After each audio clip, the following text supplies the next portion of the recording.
Gather close, children. Sit well. Let your ears be sharp and your hearts open, because this is a story our grandparents used to tell when the moon was round and the fire was warm. Long ago, in a small West African village, there lived a man who had 2 wives.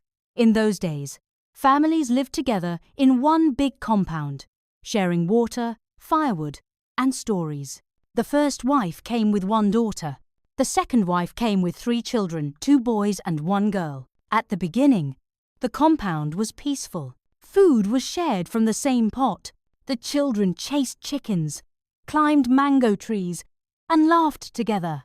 The villagers would say, "Ah, this house has good peace." But children, listen carefully. Peace in the yard does not always mean peace in the heart. Inside the heart of the first wife, jealousy began to grow.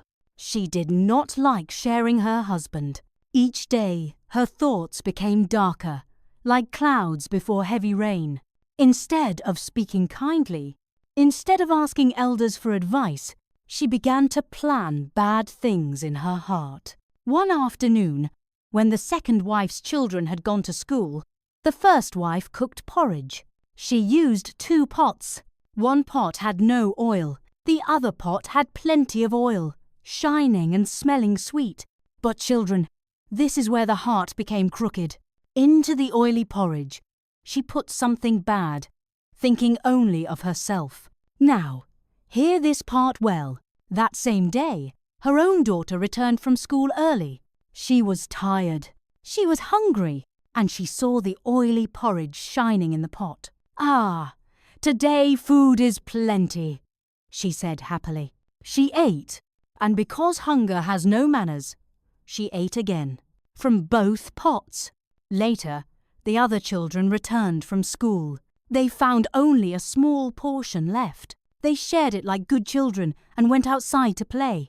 The sun was still high, when suddenly, boom! The first wife's daughter fell to the ground.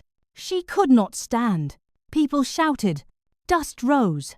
Someone ran shouting, "Call her mother!" When the mother arrived and saw her child, truth hit her heart like a drum struck too hard. She understood. The bad plan she cooked for others had returned to her own house, crying.